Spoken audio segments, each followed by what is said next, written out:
Warning: the following podcast contains violent scenes that may be unsettling to some listeners. Listener discretion is advised.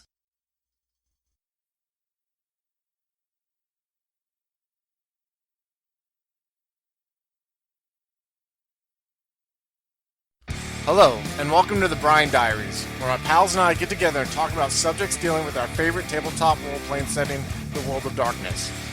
While we may not be subject matter experts on the game lines, we have a passion that has led us to create and share actual plays with you all. Eventually we thought, well shit, we might as well take a stab at a podcast, and here you go. Each episode we will have a guest content creator to join us to talk about whatever subject is on the table. If you would like to contact us, you can reach out to us on Twitter at twin_cities_VTM or on Facebook at Twin Cities by Night. So here we go. I hope you enjoy. Hello everyone, welcome to the first episode of the Diaries. I'm here joined by Quinn, Slavic, and Chaz. For those of you who have not watched our actual plays that are on our channel or on our podcast, I'm going to give a little quick backstory about us so you know. My name's Chris. I'm the guy who originally started the channel by running Twin Cities by Night, the Negligence, and the Homecoming storyline. Also ran a Chronicles of Darkness game called The World of Darkness: The Ultimate Evil that takes place deals with Satan in 1980s, which is awesome. And then I currently am running a Sabbat game called Wars on Fire that takes place in Mexico in 1942.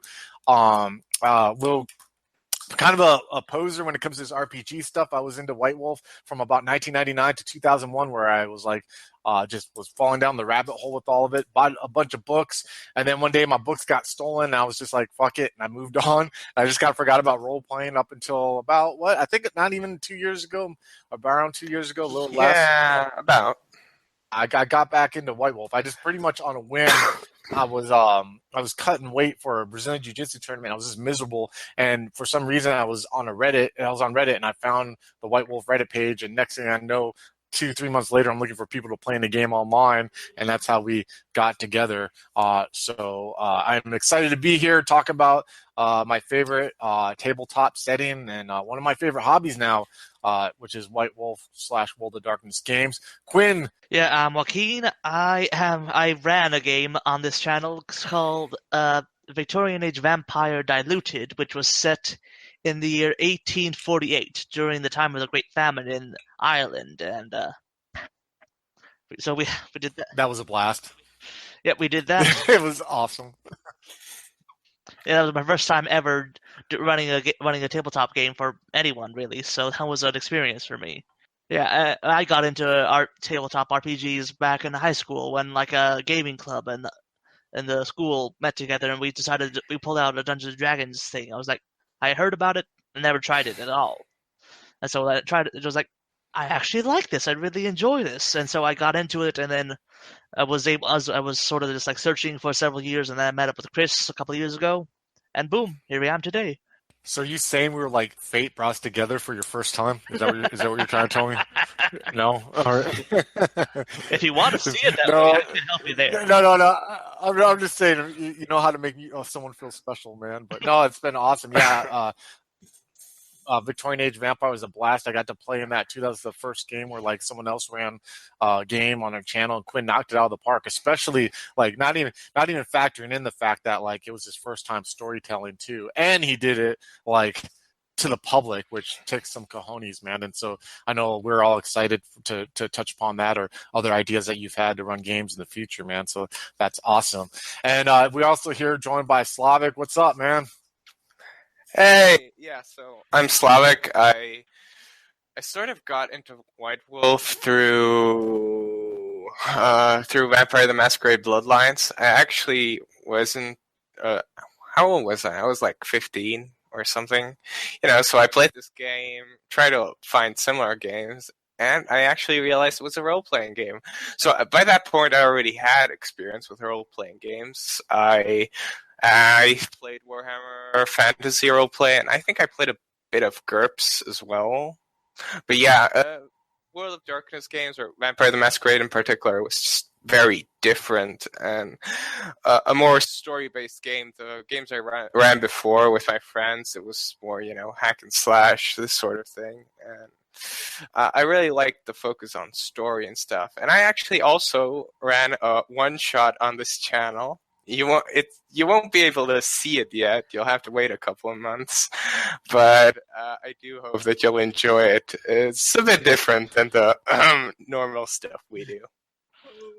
Awesome! This could be so rad. I totally spaced that out too. That's like a gem that's in the safe, being that's not ready yet to be brought out, but we have a special date and It's in the vault. Drop that. It's in the vault, and it's just like it's like fine wine. It's getting better with age, man. It's just sitting there and just fermenting. It's awesome, man. That's awesome too. So right now I have cold brew coffee that is like flowing through my veins. It's like a little thing I do before we start our game. So I'm starting to get caffeinated here, which is a nice tie-in to our content creator guest Chaz. What we want to do in this podcast in the Brian Diaries is every episode invite a content creator who out there in the World Wide Web is creating content that deals with White Wolf or the World of Darkness. And so we decided to invite Chaz here of the Caffeinated Conquests fame. Matter of fact, I'm just going to hand it over to him. Tell us a little about yourself and your channel and your products there, Chaz. Thanks a lot, Chris. So ladies and gentlemen, I'm Chaz LaBelle, the quote-unquote boss of Caffeinated Conquest, which basically means I have no real power, but it's still my fault when shit goes south. We are a nerd comedy channel, so our most successful series is the How Not To series, where we lovingly lampoon some of the traditional gaming tropes that you tend to find crop up in this hobby, because in order to properly make fun of something, I'm a firm believer that you have to love it, and we really love it. So, and we have an entire series dedicated to the Vampire the Masquerade clans. Our second most popular series is the RPG Imaginarium, where the incomparable Josh will give a dramatic reading of some of the funniest or just best or most well-known stories of RPGs and traditional gaming from around the internet. So if you're into stories like Old Man Henderson or Sir Barrington, that's the kind of stuff he does, and he's great at it.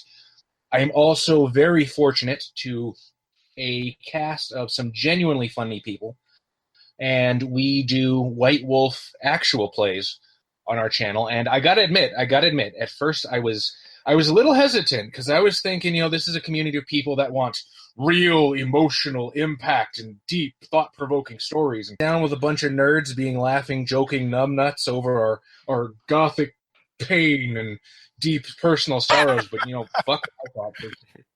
The community's actually embraced us, and for that we are really grateful. Yeah, man, you guys never cease to amaze me. I mean, I absolutely fucking love the How Not To videos.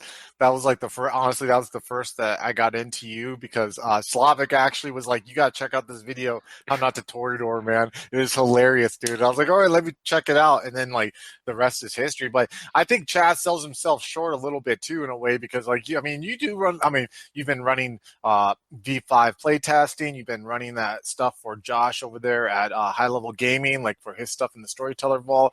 You guys run some serious stuff too. You've been running your LA by Night game. Well, so I do try to give the story the gravitas that it deserves. And, I told you, because you brought up sorry, I can't think of my words right now. You brought up the promotion that we did for Josh Heath at High Level Games. I was like, I will tell the story to the absolute best of my ability. I will give the proper gravitas, but I can't guarantee my players. And I told him that right off, because my guys will not take crap seriously. And I swear to God, I had, my LA by Night, Rise of the Free States, that was supposed to be, I think, 6 or 7 sessions. And then session 3, Bob runs a flaming car into the Harpies mansion. I just went home that night, started tearing shit out of the notebook. That's how, I've noticed that about your group.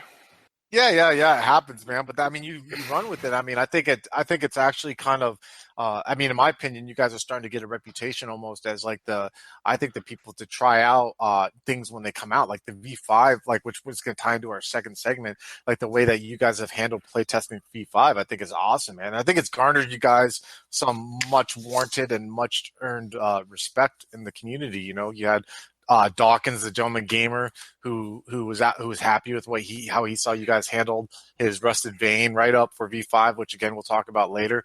So yeah, I mean, not only these guys, the Caffeinated Conquest guys, they put out like a high quality product. I think it can be seen in their stuff, especially like I said, those how not to videos. But also, I mean, couldn't be a nice enough dude, a humble guy, and Chaz. You know, he's like one of the first people.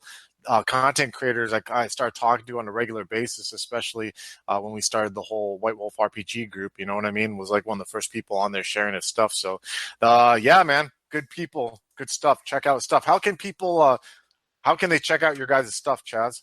Oh, I guess that's important, isn't it? So we are on YouTube at youtube.com/CaffConIsOn.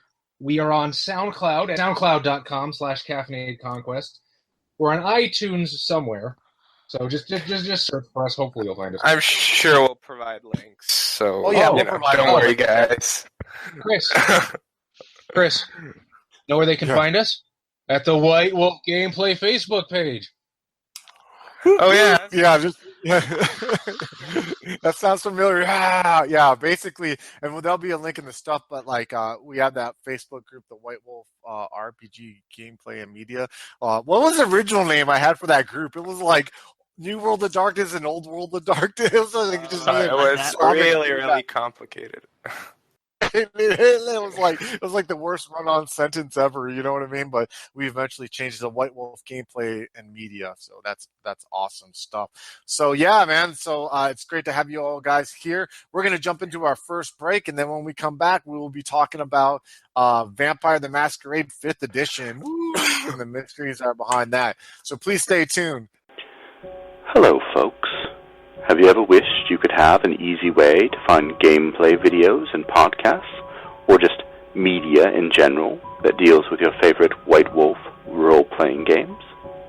Or have you ever wished you could find a forum to share gameplay that you have recorded, one which wouldn't be drowned out by random posts and discussion, so that your media could get the attention you want? Well, we have the answer for you in a Facebook group we run called White Wolf RPGs Gameplay and Media. The group is specifically ran with the sole intent of it being a one-stop shop for people to view or share media involving the games we all love. We take thorough steps to ensure the page does not become cluttered and is easy to traverse. We are currently over 1,000 members strong, and we are continuing to rapidly grow, with new media being shared every day. Stop on by. We hope to see you there. Welcome back. All right. We are going to be talking about Vampire the Masquerade 5th Edition. I consider pretty much probably the subject matter expert at that in this little group right now is Chaz, because like I said, Chaz has ran a couple of his sessions, which you can find on their channel and their SoundCloud, dealing with Vampire Masquerade 5th Edition. Like I said, it's brought the good attention from one of the writers. Since you brought up Matthew Dawkins, I cannot tell you how hard I fanboyed when he left a comment. I'm sitting there and I'm talking to him and I'm trying to be professional, right? And yes, gameplay and this artistic decision. And I'm just sitting there in bed. It's like 2 a.m. because we're on opposite sides of the world. And my girlfriend's just looking over me, baby, go to bed. I'm like, he's a gentleman gamer. Yeah, I had a similar moment when Matthew joined our Facebook group. So, like, I remember that. Matthew. Oh man, that's a gentleman gamer. Oh, I got to tell Chris. In the first 100 people who joined, like a couple days after we started, really active in these sorts of groups. I mean, not to divert, but yeah, he's a very personable guy who's involved, and a lot of Jason Carl and a lot of those other guys who are involved in the new White Wolf are out there in the public, and they're awesome people, and they like to communicate with us. So I actually got to meet these guys at Gen Con this year. They are the coolest people in real life. I sincerely hope from the bottom of my heart that each one of you gets to talk to Martin Ulrichsen once, because in 5 seconds to talking to this guy, the passion that he has for this project just completely oozes out of him. And he's just the coolest guy. We sat there, we nerded out about Vampire, talking about all this stuff. Jason Carl was awesome. Donnie DeVere seemed like she was as awkward around me as I was around her, because holy crap, you're famous. But they're just awesome people. And if you get a chance to meet them and talk to them, I say go for it. You won't be disappointed. Yeah. I hope one day I can. Yeah, hopefully we'll get to meet each other as well, within our actual group. Right? 'Cause we live all over. Yeah, we live all across the globe, everywhere from New Zealand to Czech Republic to friggin' East Coast, West Coast, down south. So, yeah, we're a widespread. We're like the Justice League, pretty much. You know what I mean? Minus the whole better. movie.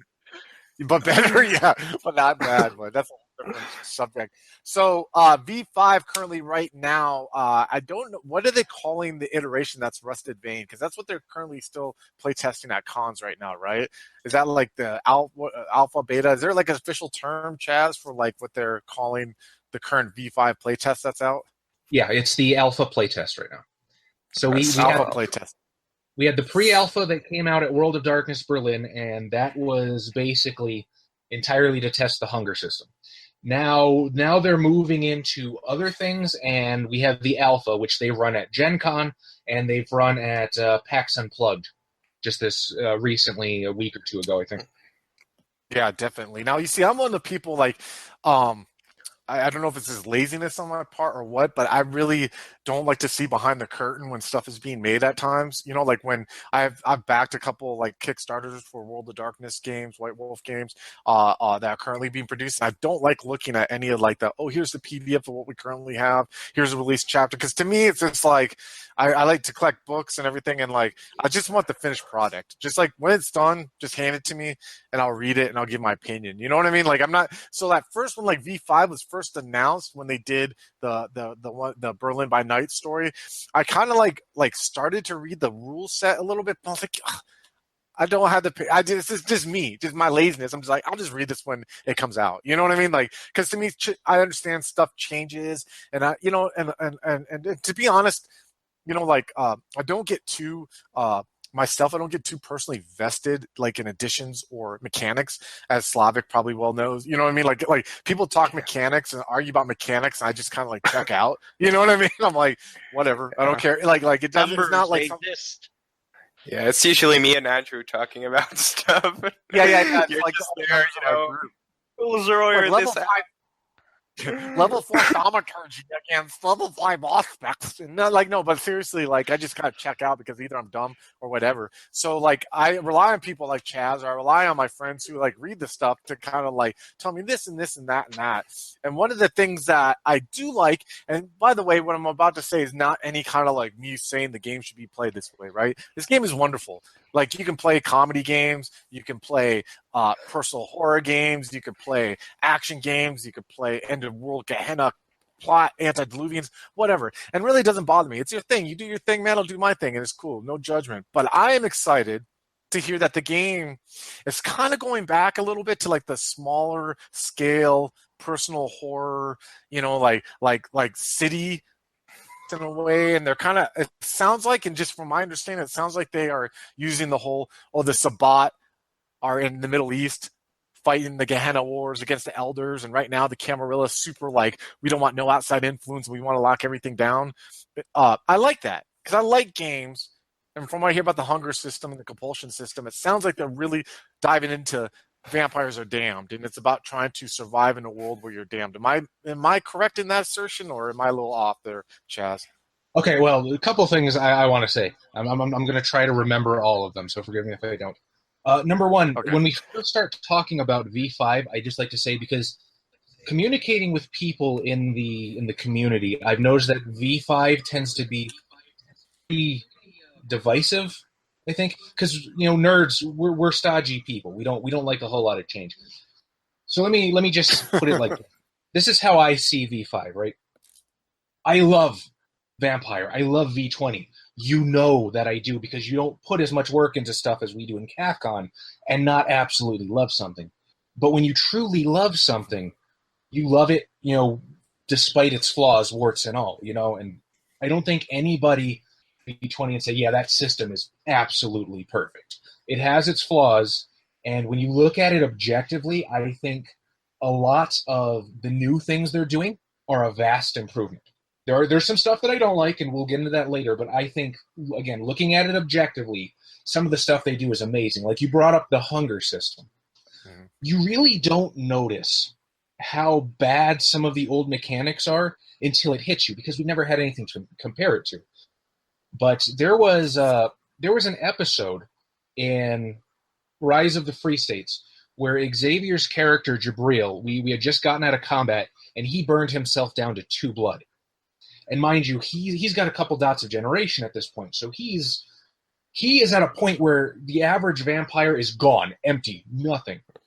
And he calmly walks up to this guy, this looky-loo at a crime scene that Bob's character Murphy Fierro started, because of course he did, and just casually starts drinking. And I'm like, okay, you're starving right now. Make your frenzy check. 10-8. And he takes his 2 points and just moves on to the next guy. In what vampire medium would you ever see that happen? He's going to drain that guy like a Capri Sun. Yeah. And it just hit me how many games that we've played of vampire where the unholy, endless hunger that characterizes the vampire just never shows up. They might as well be They might as well be Garou, if not for the fact that their gifts are called disciplines and they have a bedtime when the sun comes up. It reminds me of that horrific scene with William, actually, when he walks in and one of his blood dolls is dead and there's blood all over. And I failed my frenzy check. So I drained her, so I licked all the blood everywhere there. And, that's turns me so horrific when I think about it. Yeah. I remember that scene. To add on to what you're saying, Chaz, because this was before. I remember that specifically when I had you made that rule. Because if you look at the rule set before V5 for like frenzy check, self-control check for blood, the difficulty in the book says it's supposed to be like 3 or 4, which is insanely low in my opinion. I agree with you, right? Where at that time, though, when the thing happened with William in one of our stories, I didn't know that rule. So I'm like, self-control roll, difficulty 8 or whatever, you know what I mean? And he failed it, and I had him where he's like licking the blood off the floor when he snaps out of it. It was a lot more horrific when I described it. But you're saying then that the hunger system now is basically more likely to make a frenzy happen when someone's hungry at this point, right? Is that what you're trying to say? No, it's not that I'm looking for frenzy. It's just that, like I said, the classic hunger that you think of when you think of a vampire, just more often than not tends to be completely absent from the older editions. Whereas in V5, there's more of a risk of compulsion because of the hunger dice. Your hunger can actually screw with you. You start feeling that sort of junkie-like urge to feed. And I think that's a great thing. I think it's super evocative for the narrative. I think it's super thematic for what it is to be a vampire, and I'm thrilled with it. So it's like a way that the mechanics to show like more of the conflict between you and the beast. Exactly. And another thing is Chris brought up the whole how it's going back to personal horror, which I really enjoy that, and that's something I think has been missing since about first edition. And I know they tried to go back to it with Requiem, and I'm not going to posture myself as an expert because I've played exactly no Requiem. I own it, and I went to my guys. I'm like, hey guys, let's give this a shot, and they're like, we like the classic WAD, which they're not wrong, but so I never played Requiem, but I do know of it, and I know they tried going back to personal horror with that. So I think for a lot of storytellers, and myself included, we tend to forget about, we get wrapped up in these intrigues and these powerful elders moving pieces on the board, and the political hierarchy of the city and their machinations and the plot twists. And we forget that there's this actual struggle, that the players are supposed to be looking at themselves and going, what am I? What have I become? The thought actually struck me when I was reading Beckett's Jihad Diary, and when I was looking over the V5 rules again, that the only reason that these intrigues exist in the first place is to tempt you away from your humanity. is to make you want to do more and more horrible things to advance yourself in vampiric hierarchy and unlife at the cost of your own soul. And I think with them baking that back into V5, that's another thing that I'm super excited about. I want that internal struggle. I want the whole, Louis looking at Lestat and seeing what he could be, what he has not yet become. Does that make any sense? Oh yeah, totally. Like, I mean, to be honest, that's why I enjoy. Those are the type of games I like to enjoy to run in Vampire the Masquerade. You know what I mean? This is kind of like the internal struggle games. And while I do enjoy reading like the overall canon that exists for Vampire the Masquerade, I don't honestly incorporate that into our games so much. It's more so it'll be like a rumor that they may have, not a rumor, like just to mention. Like, I think I had in one of our games where someone asked about Lilith, and she's like, "Oh, there's these weirdos who just believe." You know what I mean? That like a lot of people nowadays look at religion. You know what I mean? Just kind of like, yeah, there's weirdos that believe that, but I don't have it be a forefront into our story because I love the horror. Me personally, I love what you said about the game. I love the horror aspect, and I really like propulsion system because it sounds like now in V5, if you use a discipline, it adds to that, right? You know what I mean, right? Or when you use anything that requires blood, dancing a little bit more with the beast, right? Am I correct in that? Exactly. Yeah, you risk opening the doorway to it a little bit more, and that could come back to bite you later. Yeah, exactly, right? It is great because it sucks to be a fucking vampire. You know what I mean? Like, that's supposed to suck. You're a monster, well, we're here talking about this because it's pretty cool, right? But yeah, it's not supposed to be all fun and games, and the player should maybe think twice before, I'm going to pop potents and punch the prince. Oh yeah, there's a lot of P's. I'm going to win the No. What's funny is you mentioned that too, because like that's why I love Vampire the Masquerade, because it's a game of unseen consequences at times, and oftentimes they're brought on by yourself. Example being, we had this Sabbat game that we're running, and Wars on Fire. And when I first started the game, I was telling everyone, be prepared for your characters to die, because thinking it was going to be like some action game, and we need backup characters. And right now, like the biggest threat to all the characters right now is not dying; it's Wassail and losing. You know what I mean? Losing their humanity before they can figure out a path. You know what I mean? And just like being closer to the beast. And there's actually one character, and I think both Slavic and Quinn know who it is. Like a lot of players don't even think he's gonna make it to the end of the story because he's gonna pretty much succumb to the beast, And so that's awesome about the game, because to me that that's you can't control that, man. Like that's something that and that's a vampire right there, the beast breathing down your neck. You know what I mean? No matter how old you get, how much influence you've garnered, how much kingdoms you have built, and how much prestige you have earned, you still have the beast, and that beast could just fuck it all up. You know what I mean? Just by one slip. So that's what that's what I love about. So that's awesome. That's cool that they're digging into that. I dig that. One thing I wanted to talk about real quick was the canon. So I know it sounds like, from my understanding, is the two stories that they've released. One was Berlin by Night, and it was tied into a LARP that they did in Europe. That was the first one. And the second one was Rusted Vein, which takes place in Gary, I believe. And that's the one that Dawkins wrote, if I remember correctly, right? That is all absolutely correct, yes. Now, okay, so both those stories, I take, if I was to guess, are self-contained games that just take place in the city, and they don't really, do they touch upon any of the larger themes that are going to be in the Vampire the Masquerade canon in 5th edition? So, larger themes. I'm guessing you're talking about actual story occurrences and not necessarily themes of emotions that White Wolf is trying to evoke.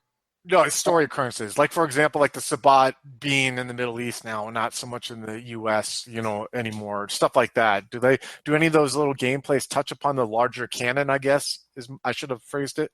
Okay, yes. So I see what you're saying now. So first of all, like I said, when I spoke to Martin Elrickson, I kind of asked him why everything was kind of anarchy lately. And it's basically because White Wolf really wants to be on the side of the little guy when they tell their stories. They want to tell it from that perspective. And what was really interesting about the two play tests is that it was a very similar story, but from two very different perspectives. In Berlin by Night, you were the Camarilla. And as the Camarilla, you were constantly oppressing and shitting on these anarchs that were beneath you and just scrabbling to climb up a rung. And Berlin by Night was all about the Camarilla structure collapsing under you, the Anarchs being ascendant, and now you're getting your just desserts. In Rusted Veins, you were the Anarchs. You were the ones being crapped upon, and now you have to get yourself out from under that rock by whatever tiny little meager means you have to do it. So, yes, especially does touch upon what you're asking about how the cities are more self-contained. And the story reason for that is the Second Inquisition, being that mortals and technology getting better and better has actually found evidence of vampires among us. So they've started intercepting communications between Camarilla elders, and in order to stop that, they've stopped emailing each other. They've stopped. If they talk, they send messengers, right? But that's going to take forever, and that messenger might get intercepted.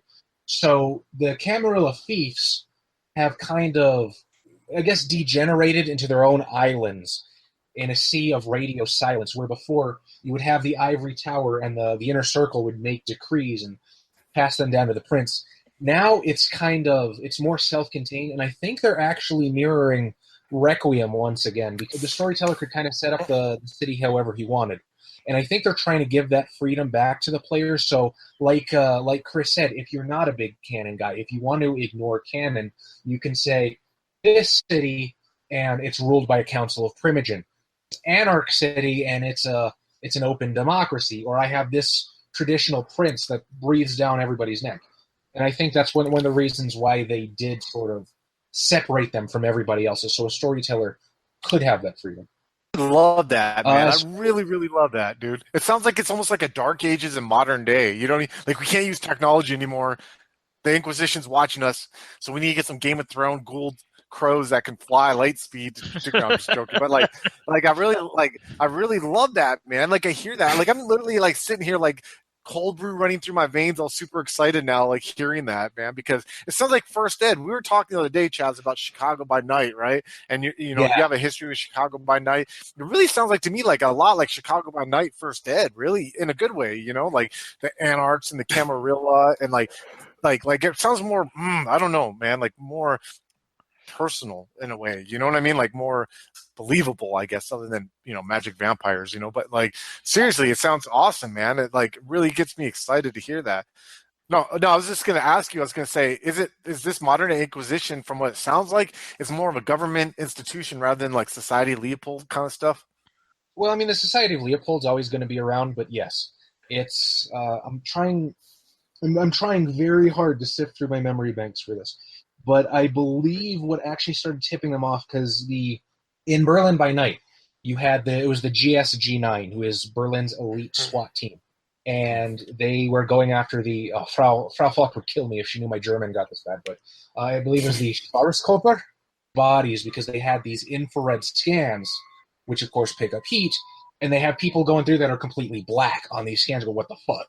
So that's what starts tipping them off. They start following these people. They start investigating, and that's how they start learning about vampires. So it's almost kind of like this Men in Black deal, where these upper level are sort of trying to monitor, trying to get in. Washington, D.C. is going to be alert that, hey, there's these undead monsters trying to pull our strings, and of course humanity is trying to fight back.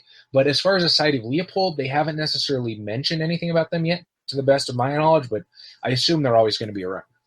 Yeah, to be honest, as me personally, I much prefer a government agency than like the Society of Leopold, to be honest with you. I mean, nothing against those who enjoy the concept of Society of Leopold. I just always kind of find like, to me, it's, again, I hate using a term in a game, more grounded in reality, but to me, if I was to hear a story, I would be more invested in hearing like of a government NSA type agency who just happened to come across communications.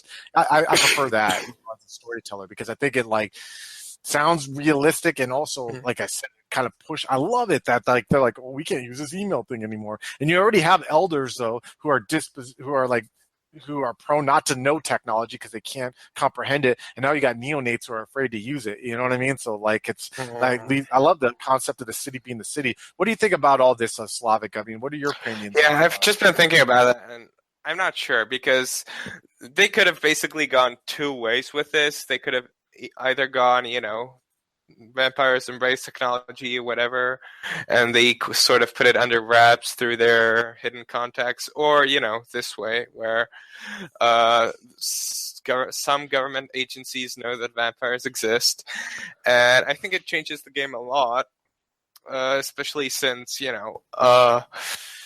well, it changes basically everything about how you've played vampire in the modern day, about how they behave and how they deal with each other. And honestly, I'm not sure if I like it, because it's going to be, it might be fun for a game or two, but having it for the whole setting might be really limiting. I sort of prefer government agencies like Task Force Valkyrie, if you guys know, from Hunter the Vigil, which is a government agency, but it's also a government agency that's sort of undercover and no one actually knows what it does stuff, because they don't trust their parent organizations anyway, because they might be infiltrated. Well, as somebody that's run V5, I can say change the experience that much. We still had the PCs texting each other on their cell phones and stuff like that. But it was kind of an issue, because I remember being at Onyx Path seminars at Gen Con and stuff, when people would ask. So it's always been this big, huge question: is how do vampires deal with modern technology? How do they exist now that everybody's got a cell phone camera? How do they exist when there's cameras on every street corner? And I think White Wolf just kind of saw that as a logical extension, but honestly, it doesn't mix that much. If a storyteller doesn't want that to be a huge part of the chronicle, it's not going to be. Yeah, I guess I see what you mean. I'm reminded of, I don't know if you ever heard of this in Call of Cthulhu, the RPG setting. There's a spin-off called Delta Green. Yeah, I know Delta. And so, in the current version, they have a Delta Green. It's like an official part of the government agency, like Homeland Security or whatever. But in the previous editions, it was more like this, almost like a secret society within the government, saying like, okay, so there's some weird stuff going out there. You guys are part of the government, so we're just sort of like or like a sect within the government that just knows that there's stuff is, and so we have a high turnover rate. So we kind of always keep an eye out for people. But I do gotta admit, like I prefer like when it's like that, and that they don't know who they can trust, and people who know too much about it might actually turn against them. Like say you're a government worker to find out there's vampires. There's temptation to go with it. So I think that, well, like when more people know that vampires are a thing, I think it might actually be more interesting if you go for long term. If you want to do it this way, if you want to say if you do want to have people, normal people investigating like a city for the vampires, it'd be interesting to see how do the people react to it? Are they tempted by the idea of being a vampire? Do they want to wipe them out? You could use it that way. I agree. It can be limiting, but if you turn it the right way, it can be used to expand for interesting directions. Definitely, that makes a lot of sense. And again, it's not super widespread. It's not like Joe going down the street knows about vampires, but so you're talking about actually exploring the corruption in these agencies. And by the way, I think I misspoke to Chris. I think in Berlin by Night there was actually a Society of Leopold chaplain, but no, you're absolutely right. I think that could make a really interesting chronicle about just what happens to people that. How far would you go to protect humanity? How far would you go to protect your city? How far would you go to protect the people that mean much to you? Would you make a deal with the devil? Would you make a deal with the devil for your own reasons? I think that's a very interesting story, Seed. I'm digging the whole aspect about the government knowing and everything, but I heard they changed the humanity system around too, Chaz. What are your opinions on that? Okay, so as I said, I love 90% of what they're doing with the new mechanics. I think The feeding system, or the hunger system, is great. I think the new combat system is great. A lot of it streamlines the game a lot better. The humanity system, I cannot stand. And in the first V5 playtest discussion, I talked about it with the guys, and I was very adamant how much I didn't like it. And I sort of, because I'm the kind of guy that I will, I always try to consider, I might be wrong. I could be full of crap. Let's give this another go. And the more I sit down and think about it, the more it just does not work on any level whatsoever. So what about it doesn't work? Is it like do they still follow like the hierarchy of sins kind of thing, or anything like that, or have they completely changed it from there, or what? The new humanity system it's a little bit like Wraith Fetters, if that means anything to you. But it's essentially tied to an NPC now. And I understand why. With them wanting to take it back in the direction of personal horror, they want to bake it into the game to the point where it's almost inescapable. To where any moron ST can be like, oh, okay, so there's this NPC, all I have to do is include this NPC in my game, and I'm good. And yeah, they're more or less right for the most part. So you have this NPC, right? I think you start with 3 of them. And if anything happens negatively to this NPC, who anchors you to your humanity, who do of your aspirations to be good, humanity, if they change in a way that you don't like, you lose dots of humanity. If they die or get injured, you lose dots. If you do something that kills them or injures them, you lose more dots. Different vampire mythos, I could see that working.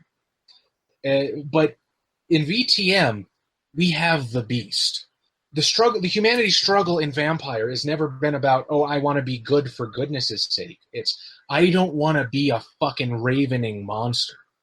The beast doesn't give a shit about my touchstone. It doesn't give a shit about this one particular guy. It doesn't care about Stu or Gwen or Fred. It cares about how much blood I give it and how much blood I deny it. And everybody else is just a juice box. I agree with you, because to me it's like what they're trying to do with these touchstones, what do they call them again? Touchstones? Yeah.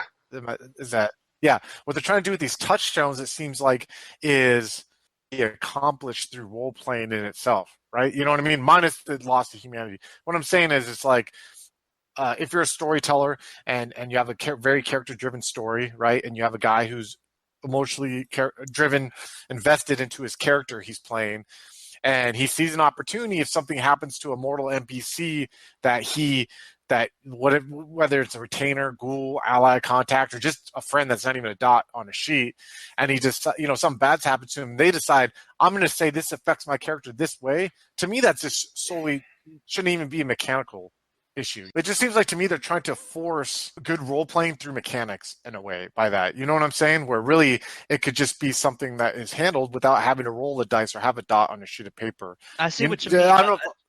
I feel like it could actually be helpful in just that, normal, like when you read the manual for a role playing game, what the ideas they give to you is sometimes they color like what kind of games you can do. If these are like, of course, imagination is always going to be more than what's in there, but so like just having a suggestion for like a touchstone thing could help, people try to have more of an emphasis on that, like not make it like a main part of the rules, like just have like an alternative, just say like, if you want, have this.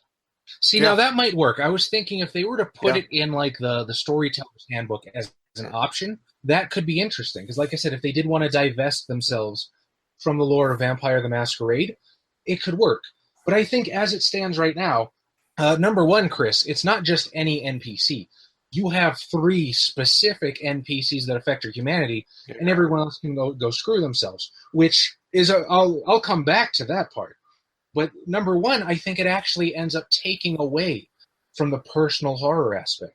Because like I said, it's the struggle against humanity was being afraid of you becoming a monster. And when you put a face on it, suddenly it's what's going to happen to Steve? What's going to happen to Gwen? It's not what's going to happen to me. What's going to happen when I finally snap? You don't care about anybody else. And that, to me, seems backwards. In a game where you're supposed to feel shitty for doing shitty things, killing somebody should be a problem. And in this game, in the current iteration of the rules, there's no fucking problem with just offing somebody. My players didn't give a crap Yeah, there's no accounting for the little sin. You can only lose humanity through something happening through your touchstones. You can diablerize vampires left and right. You can kill people left and right. And my players did that in the playtest, and they didn't care. Holy cow! See, You I'm can not a say- fan of that. That's just Yeah, Murder Hobo's Paradise. If they're pushing the hunger dice, if they're pushing the compulsions, if the new hunger system's what they're going to hang vampire on, hunger dice, because you can just off somebody and get rid of all your dice for the rest of the night until you use a discipline. Then, oh well. Now, sure, I get where people are going to come from. They can say, "Oh, well, you're the storyteller," and if people start killing people, Masquerade breach and blood hunt and police and Second Inquisition, I get that. But you really don't want to. You do not want to be spending your faculties on being antagonistic and trying to punish the players. Don't try to force the players to do something. Just have sort of have them Just have it clear in the rules. Yeah. yeah, have it clear in the rules. I think they should have their own drawbacks to being assholes, and the current rules just don't support that. And I think that's bad design, personally.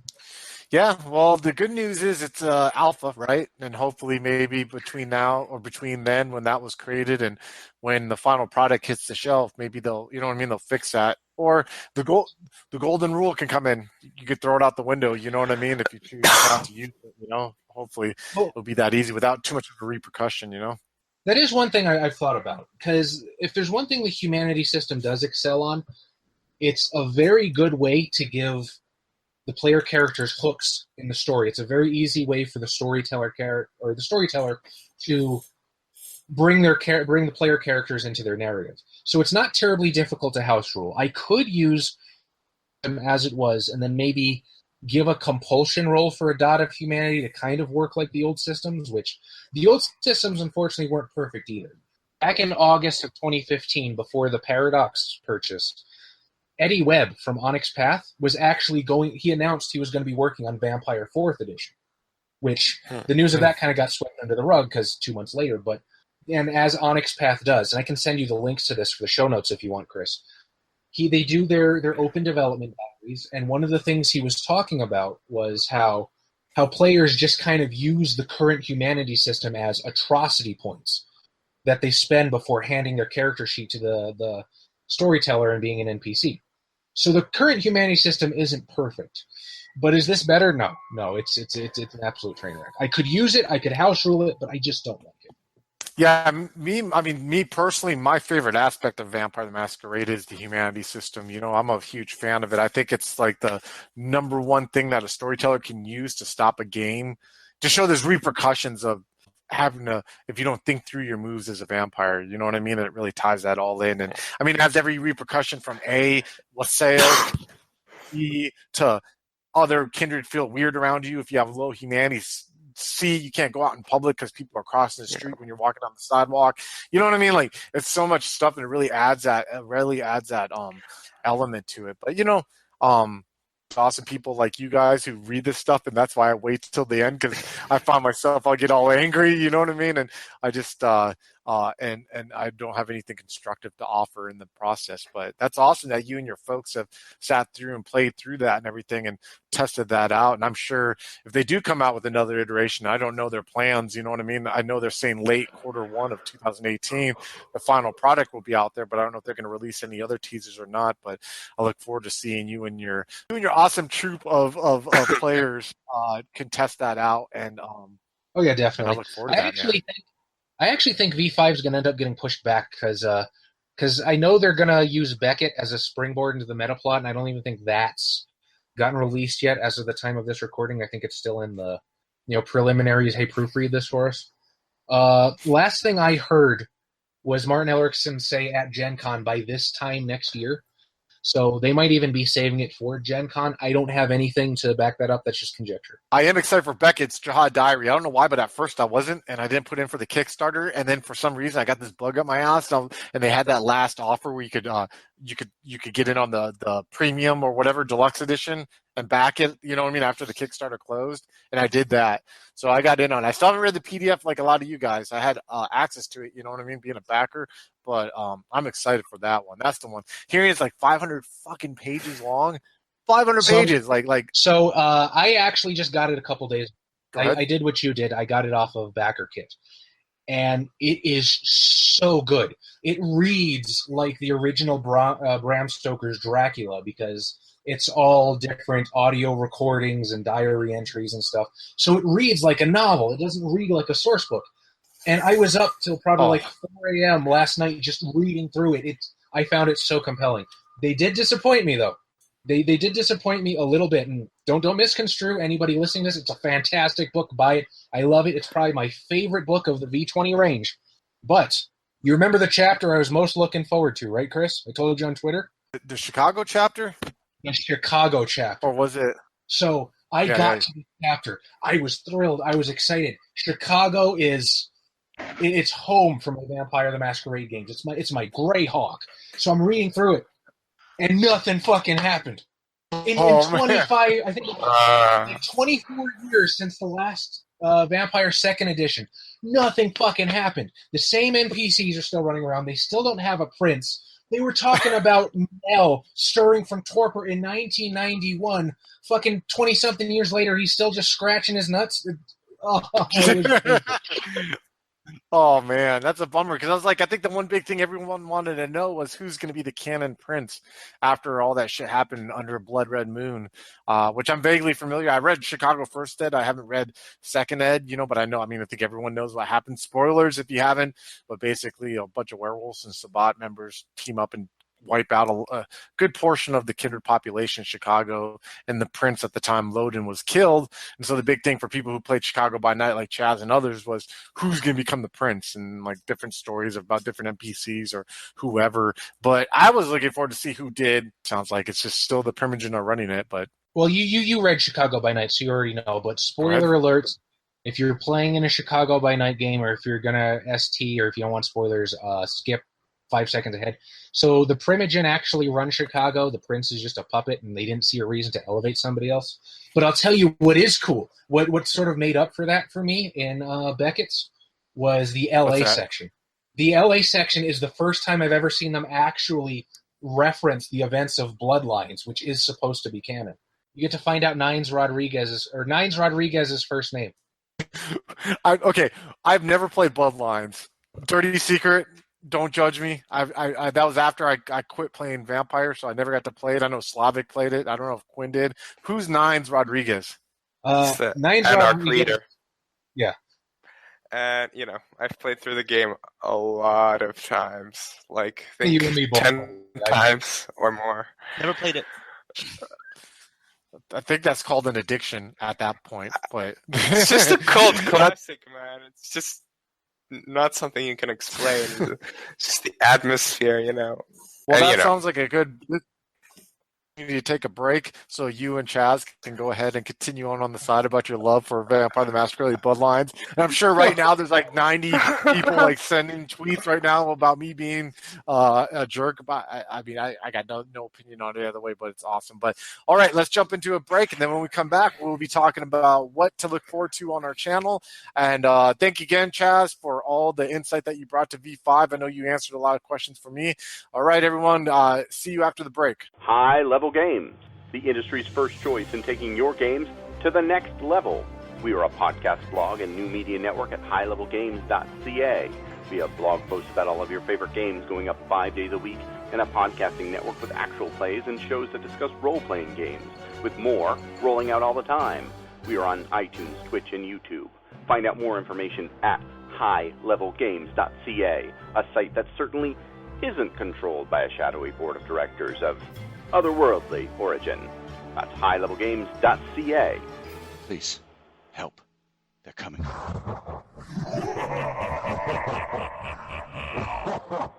Welcome back.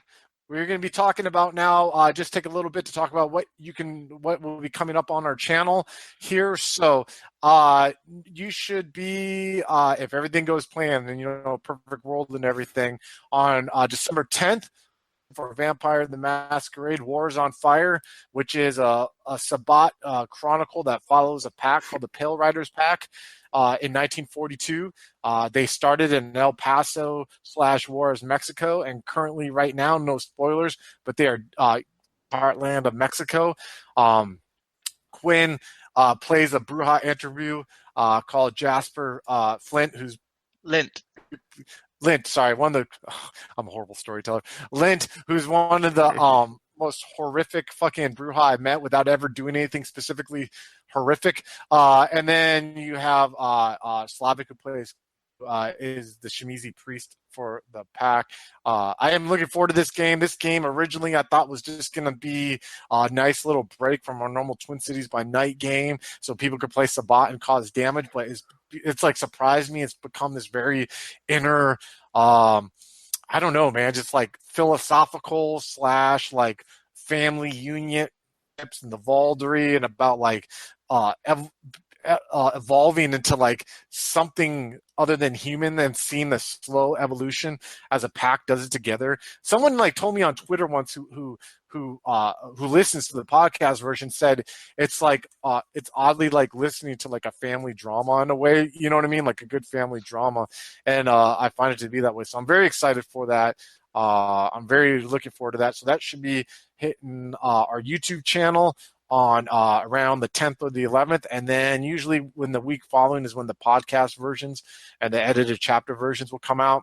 17th, we have our first official session of Changing the Lost Vanity, which we did the character creation session for a couple weeks ago. You guys can find that on the channel where I'm playing in that.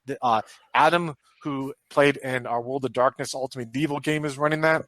This guy loves Changeling the Lost, loves the more horrific horror aspects of the game. So I got a feeling this game's going to be very kind of like I hate saying it's going to be a darker game because I feel like a hipster saying that, you know what I mean? But it's definitely going to be like a tragic game because at least the character concepts like blew my mind that came out with that. So that will be hitting on the 17th. And then you should see coming around soon, we're dropping little preludes for our next Twin Cities by Night story arc, which is going to be called Dread. Basically, that's going to start up again once Wars on Fire wraps up.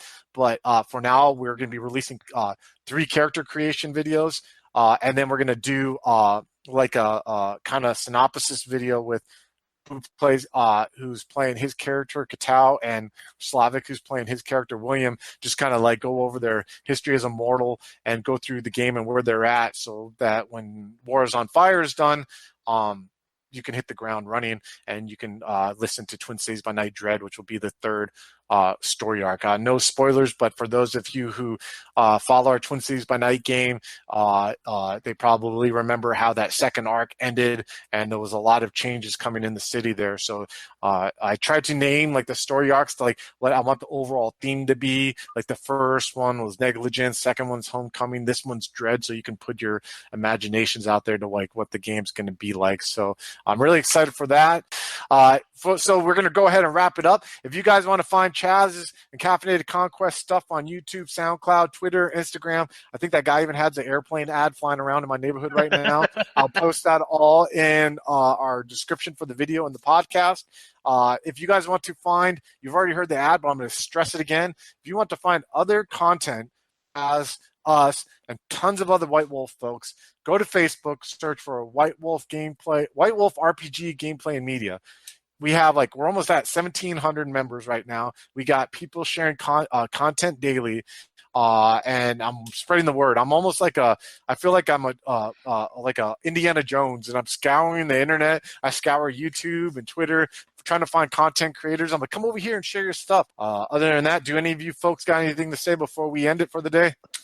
I just want to say thanks for having me, you guys. I had a blast. I hope I was an acceptable guest and didn't sound like a rambling idiot and didn't hijack the conversation too much. You guys are awesome.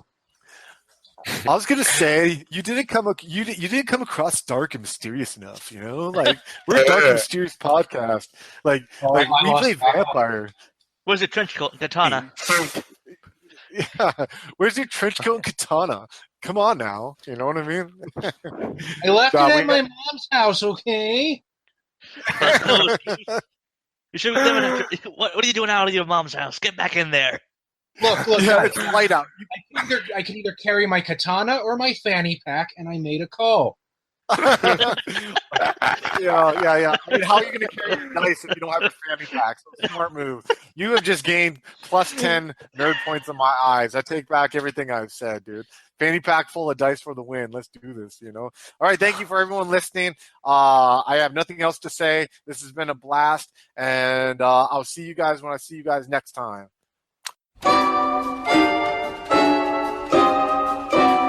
Hey, do you like World of Darkness? Do you want to introduce your friends to it? But there's one problem. Nobody reads books anymore. This presents you with a problem, doesn't it? You want to get your friends into these awesome games, but they don't have the time or wherewithal to read any of them. Well, that's where Brett the Hitman comes in. Brett the Hitman, your one-stop shop on YouTube for all things related to World of Darkness. Currently in the middle of his Werewolf the Apocalypse series, which is showing tremendous growth. It's going to the moon!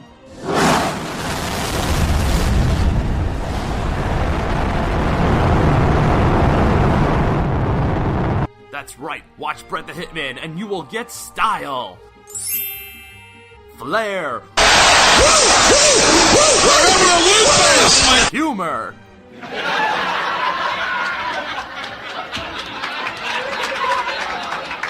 and of course some dank meme magic. Fucking normies! Brett the Hitman on YouTube at youtube.com/I love other people's misery. So watch now! If only for the dank memes. Tune in today!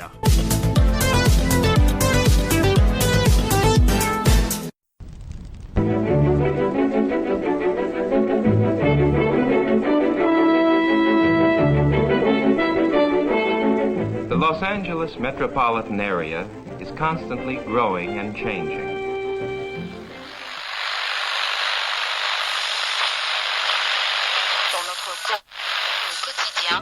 The Central District is full of new buildings. The Hollywood and Wilshire districts, once far from downtown, now are part of a which spreads past Beverly Hills and out to the ocean.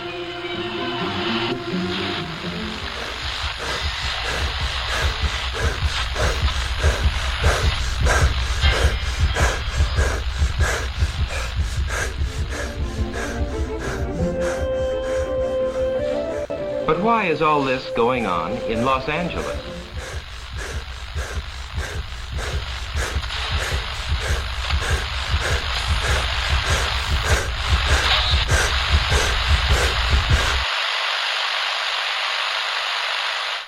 Why is Los Angeles an exploding city?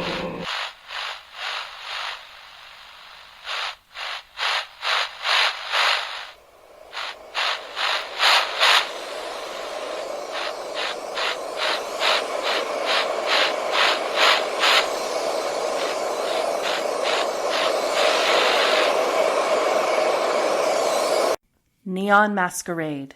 The Demon's Mirror. 13 Candles. 3 Chronicles running through the undead veins of the City of Angels. The Esoteric Order of Roleplayers Actual Play Podcast invites you to drink deeply. Go to eorpodcast.com and search the Duets tag to find out more.